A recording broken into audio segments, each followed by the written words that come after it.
রবিবারের সকাল মানেই আর ৫টা মিনিট। এই বলতে, বলতে কখন যে ঘন্টাখানেক কেটে যায় বুঝতেই পারি না। আজ সকালে আমি একটু লেট করেই ঘুম থেকে উঠেছিলাম। honestly একটুও গিল্টি লাগছিল না। এমনিতেও বাড়িতে রেনোভেশনের কাজ চলছে। চারিদিকে লেবারদের আসা যাওয়া।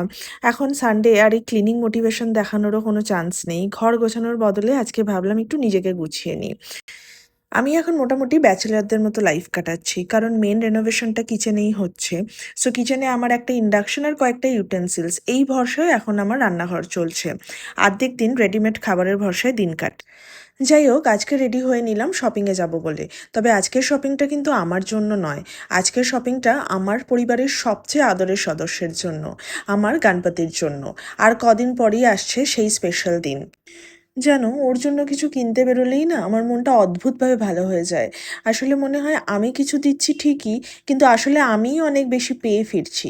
হয়তো এটাই হিউম্যান আর গডের মধ্যে সেই কানেকশন, যেখানে কোনো শর্ত নেই, কোনো হিসাব নেই, আছে শুধু ভালোবাসা, বিশ্বাস আর একটা অদ্ভুত টান। আর যখন ভালোবাসাটা সত্যি ডিভাইন হয়, তখন ছোট্ট একটা শপিংও শুধু শপিং থাকে না, একটা সুন্দর ফিলিং কাজ করে এর ভেতরে।